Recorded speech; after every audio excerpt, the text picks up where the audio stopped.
18,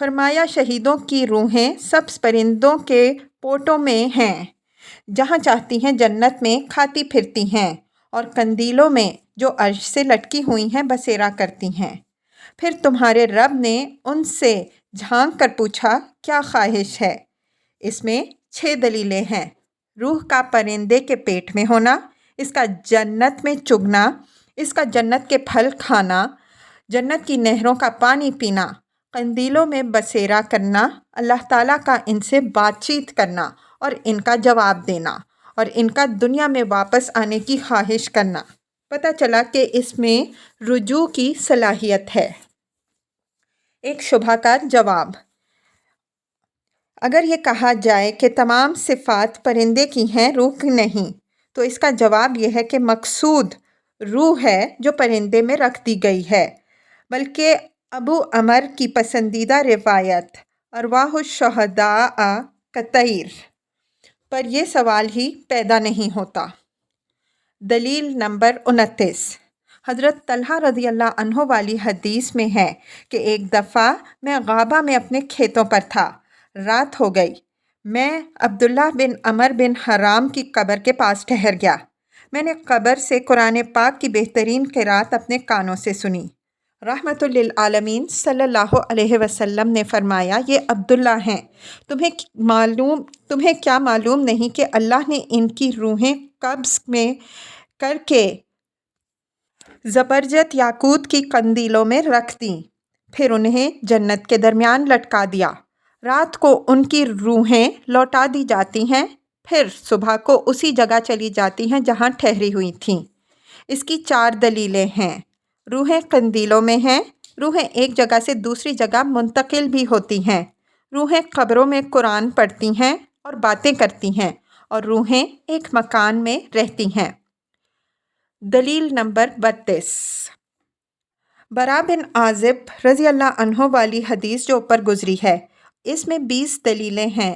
موت کے فرشتے کا روح سے رب کی طرف واپس جانے کا خطاب، جو ارباب عقل و فہم سے کیا جاتا ہے۔ روح سے یہ کہنا کہ اپنے رب کی بخشش و رضا کی طرف جا۔ روح کا مشک کے منہ سے پانی کے قطرے کی طرح باہر آنا۔ روح کو ملک الموت کے ہاتھ میں نہ رہنے دینا اور فرشتوں کا ان سے فوراً لے لینا۔ روح کو جنت کا کفن دیا جانا اور اسے جنت کی خوشبو میں بسانا۔ روح کو آسمان پر چڑھا کر لے جانا۔ روح سے مشک سے بھی زیادہ اچھی خوشبو کا پھوٹ پڑنا۔ روح کے لیے آسمانوں کے دروازے کھولے جانا۔ روح کو آسمان کے تمام مقرب ملائکہ کا رخصت کرنا۔ اللہ کے حکم سے روح کو زمین کی طرف لوٹایا جانا۔ روح کا جسم میں واپس آنا۔ کافروں کی روح قبض کرتے وقت اس کے ساتھ رگوں اور پٹھوں کا بھی کھنچ جانا، اس سے خراب بدبو کا نکل پڑنا۔ اس کی روح کو آسمان سے پھینک دیا جانا اور زمین پر گرنا۔ ملائکہ کا اچھی روحوں کو مبارکباد دینا اور بری روحوں سے بیزار ہونا۔ منکر نکیر کا اٹھا کر بٹھانا اور سوال کرنا۔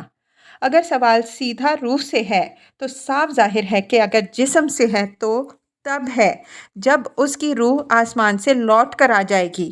روح کو رب کے پاس لے جا کر کہا جانا کہ اے رب، یہ تیرا فلاں بندہ ہے۔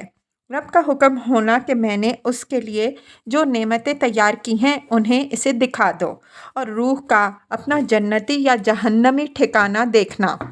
ملائکہ کا روح پر نماز پڑھنا، جیسے انسانی جسم پر نماز پڑھتے ہیں۔ روح کا قیامت تک اپنا جنتی یا جہنمی ٹھکانہ دیکھنا، جبکہ جسم کا نام و نشان بھی باقی نہیں رہتا۔ دلیل نمبر 54، حضرت ابو موسیٰ رضی اللہ عنہ والی حدیث میں ہے کہ جب مومن کی روح نکلتی ہے تو اس سے مشک سے بھی زیادہ پیاری خوشبو پھوٹ پڑتی ہے۔ فرشتے اسے لے کر جاتے ہیں اور آسمان کے نیچے والے ملائکہ کے پاس سے گزرتے ہیں اور اس کے اچھے اچھے اعمال سے ان سے تعارف کراتے ہیں اور نام بتاتے ہیں۔ یہ فرشتے لانے والے فرشتوں کو مع روح کے مبارکباد دیتے ہیں، پھر ان سے روح لے کر اس دروازے سے آسمان پر چڑھتے ہیں جس سے اس کے عمل چڑھا کرتے تھے۔ اور روح آسمانوں میں سورج کی طرح جگمگاتی جاتی ہے، یہاں تک کہ عرش تک پہنچ جاتی ہے۔ اور جب کافروں کی روح کو لے کر چڑھتے ہیں تو فرشتے پوچھتے ہیں یہ کون ہے؟ یہ اس کے برے عمل بتا کر کہتے ہیں کہ فلاں بن فلاں۔ وہ بیزار ہو کر کہتے ہیں واپس لے جاؤ۔ چنانچہ روح سب سے نیچے کی زمین کی طرف واپس کر دی جاتی ہے۔ اس کے 10 دلائل ہیں: روح کا نکلنا، اس سے خوشبو پھوٹنا، ملائکہ کا اسے لے کر چلنا، ملنے والے ملائکہ کا اسے مبارکباد دینا، اسے لے لینا، اسے لے کر اوپر چڑھنا، آسمانوں کا اس کی روشنی سے چمک اٹھنا، روح کا عرش تک پہنچنا، ملائکہ کا یہ پوچھنا کہ یہ کون ہے۔ یہ سوال جو جوہر اور مستقل ذات کے بارے میں ہوتا ہے، اور اللہ تعالیٰ کا یہ فرمانا کہ اسے سب سے نیچے والی زمین کی طرف واپس کر دو۔ دلیل نمبر 64۔ حضرت ابو ہریرہ رضی اللہ عنہ والی حدیث ہے کہ جب مومن کی روح نکلتی ہے تو اسے 2 ملائکہ لے کر آسمان کی طرف چڑھتے ہیں، اور آسمان والے کہتے ہیں کہ یہ پاکیزہ روح ہے جو زمین سے آئی ہے۔ اے روح، تجھ پر بھی اللہ کی رحمت ہو اور اس جسم پر بھی جو تجھ سے آباد تھا۔ پھر مشق کا ذکر ہے، پھر اسے رب کے پاس لے کر چڑھتے ہیں اور اللہ تعالیٰ فرماتا ہے اسے پچھلی مقررہ مدت تک لوٹا دو۔ اس میں 6 دلیلیں ہیں: 2 فرشتوں کا لینا، لے کر آسمان کی طرف چڑھنا، فرشتوں کا یہ کہنا کہ یہ پاکیزہ روح زمین سے آئی ہے، فرشتوں کا اس پر نماز پڑھنا، اس کی بو کا پاکیزہ ہونا، اور اسے لے کر اللہ کی طرف جانا۔ دلیل نمبر 71۔ حضرت ابو ہریرہ رضی اللہ عنہ والی حدیث ہے جس میں 10 دلائل ہیں: روح کا پاکیزہ ہونا یا گندے جسم میں ہونا، اس جگہ حال و محل دونوں ہیں، فرشتوں کا یہ کہنا کہ اے روح نکل آ، تو تعریف کے قابل ہے، اسے راحت و روزی کی بشارت دینا۔ یہ بشارت اس مقام کی ہے جس کی طرف روح جسم سے نکل کر جا رہی ہے۔ آسمان تک مسلسل ان بشارتوں کا قائم رہنا، روح کے لیے آسمان کا دروازہ کھلوانا، اس سے یہ کہنا کہ تعریفوں کی حالت میں جنت میں داخل ہو جا، روح کا اس آسمان تک پہنچ جانا جس میں اللہ ہے۔ کافر کی روح کے لیے یہ کہنا کہ مذمت کی حالت میں لوٹ جا، اس کے لیے آسمان کا دروازہ نہ کھلنا، اسے زمین کی طرف چھوڑ دینا، پھر اس کا قبر میں لوٹ آنا۔ دلیل نمبر 81۔ رحمت للعالمین صلی اللہ علیہ وسلم نے فرمایا روحیں جمع شدہ لشکر ہیں، پھر جن میں تعارف ہو جاتا ہے ان میں موافقت و محبت پیدا ہو جاتی ہے، اور جن میں نہیں ہوتا ان میں اختلاف رہتا ہے۔ اس میں روحوں کو جمع شدہ لشکر بتایا گیا ہے اور لشکر جواہر و ذوات پر قائم ہیں۔ پھر کہا گیا کہ ان میں تعارف و عدم تعارف ہوتا ہے جو جواہر کے صفات ہیں۔ ظاہر ہے کہ لشکر اعراض نہیں ہوتے، اور نہ ان کی یہ حالت ہوتی ہے کہ عالم میں نہ داخل ہوں نہ خارج ہوں، اور نہ ان کا جز و کل ہوتا ہے۔ دلیل نمبر 82۔ حضرت ابن مسعود رضی اللہ عنہ کی حدیث گزر چکی ہے کہ روحیں آپس میں ملتی ہیں اور گھوڑوں کی طرح اچھی اور بری ہوتی ہیں۔ دلیل نمبر 83۔ ابن عمر رضی اللہ عنہ کی حدیث میں ہے کہ روحیں 2 دن کے فاصلے سے مل لیتی ہیں، جبکہ پہلے کبھی ایک دوسرے کو دیکھا بھی نہیں ہوتا۔ دلیل نمبر 84۔ وہ آثار ہیں جو ہم آدم علیہ السلام کی پیدائش کے سلسلے میں بیان کر چکے ہیں کہ جب روح حضرت آدم علیہ السلام کے سر میں داخل ہوئی تو انہیں چھینک آئی اور الحمدللہ کہا، پھر جب آنکھوں میں پہنچی تو جنت کے پھل دیکھ لیے، پھر جب میں پیٹ میں پہنچی تو بھوک لگ گئی، پھر ابھی نیچے پیروں میں پہنچی بھی نہ تھی کہ اٹھ کھڑے ہوئے، اور یہ کہ روح کے داخل ہوتے وقت بھی تکلیف ہوتی ہے اور باہر نکلتے وقت بھی۔ دلیل نمبر 85۔ وہ آثار ہیں جن میں اللہ تعالیٰ کا روحوں کو نکالنے کا اور اچھوں اور بروں کو علیحدہ کرنے کا اور نور و ظلمت میں تفاوت کا اور چراغوں کی طرح انبیاء کرام علیہم السلام کی روحوں کا بیان ہے۔ دلیل نمبر 86۔ تمیم داری والی حدیث کہ مومن کی روح اللہ تعالیٰ کے سامنے پہنچ کر سجدہ ریز ہوتی ہے اور تمام فرشتے اسے بشارت دیتے ہیں، اور اللہ تعالیٰ موت کے فرشتے سے فرماتے ہیں کہ میرے بندے کی روح کو لے جا کر اس جگہ رکھو۔ دلیل نمبر 87 وہ آثار ہیں جو ہم نے مستقر ارواح کے بارے میں بیان کیے ہیں، اور اس میں لوگوں کا اختلاف ہے، اور اس اختلاف کے ضمن میں اجماع سلف کا بیان ہے کہ موت کے بعد روح کے لیے مستقر ہے، یعنی اس کی تعین میں اختلاف ہے۔ دلیل نمبر 88 رحمت للعالمین صلی اللہ علیہ وسلم نے بتایا کہ لوگوں کے جسم قبروں میں پیدا ہوں گے، پھر جب سور پھونکا جائے گا تو ہر روح اپنے جسم میں داخل ہوگی، پھر جب وہ اس میں داخل ہوگی تو زمین پھٹ جائے گی اور لوگ قبروں سے اٹھ کھڑے ہوں گے۔ سور والی حدیث میں ہے کہ حضرت اسرافیل علیہ السلام روحوں کو آواز دیں گے تو تمام روحیں آ جائیں گی، مومنوں کی روحیں نورانی ہوں گی اور کافروں کی تاریک۔ آپ روحوں کو سور میں رکھ لیں گے، پھر اس میں پھونک ماریں گے۔ اللہ تعالیٰ فرمائے گا میری عزت کی قسم، ہر روح اپنے اپنے جسم میں واپس چلی جائے۔ بالآخر روحیں سور سے شہد کی مکھیوں کی طرح باہر نکلیں گی، جن سے آسمان و زمین کی درمیانی فضا بھر جائے گی، اور ہر روح اپنے جسم کے پاس جا کر اس میں داخل ہو جائے گی۔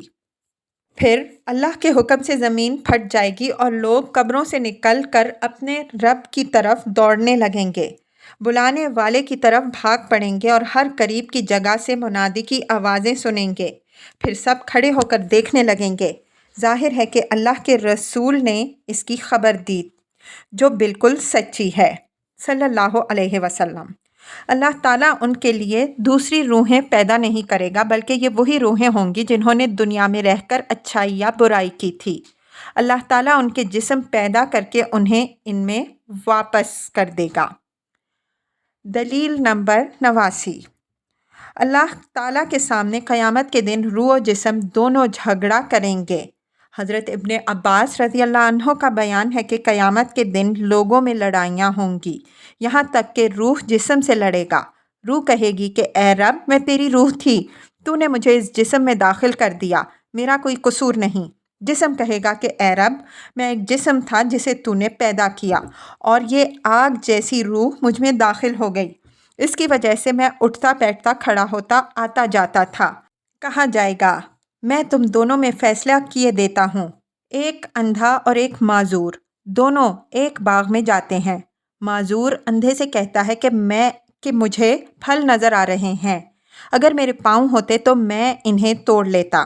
اندھا کہتا ہے میں تجھے اپنے کندھے پر اٹھائے لیتا ہوں، چنانچہ معذور کو اپنے کندھے پر بٹھا لیتا ہے، پھر معذور پھل توڑ لیتا ہے اور دونوں کھا لیتے ہیں۔ بتاؤ کس کا قصور ہوا؟ بولے دونوں کا۔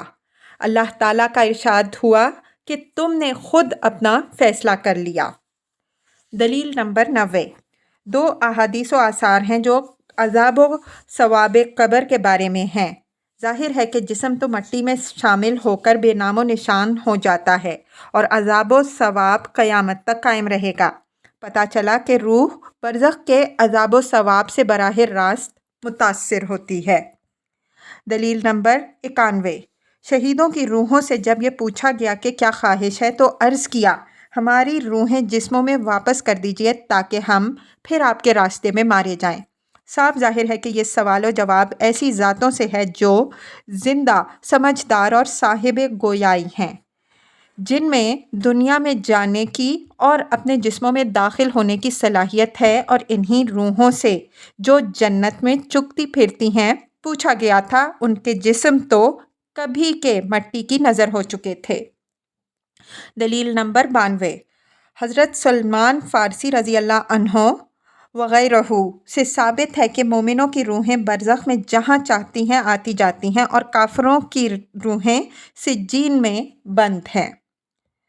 دلیل نمبر 93 معراج کی شب کو رحمت للعالمین صلی اللہ علیہ وسلم نے حضرت آدم علیہ السلام کے ارد گرد روحیں دیکھیں اور ایک مخصوص جگہ مشاہدہ کیا۔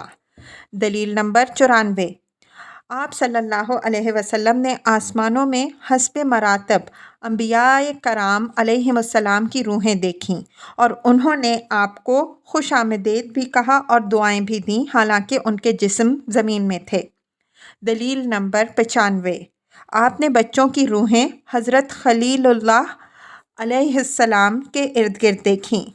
دلیل نمبر 96، برزخ میں آپ صلی اللہ علیہ وسلم نے روحوں پر ہر طرح کا عذاب دیکھا، جیسا کہ بخاری کی سمرہ والی حدیث میں بیان ہو چکا ہے، جبکہ ان کے جسم کبھی کے بے نام و نشان ہو چکے تھے۔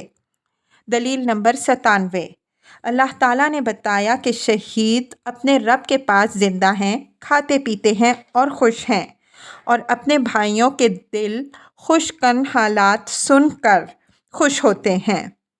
یہ صفات بھی روحوں کی ہیں، کیونکہ اجسام تو قیامت کے دن پیدا ہوں گے۔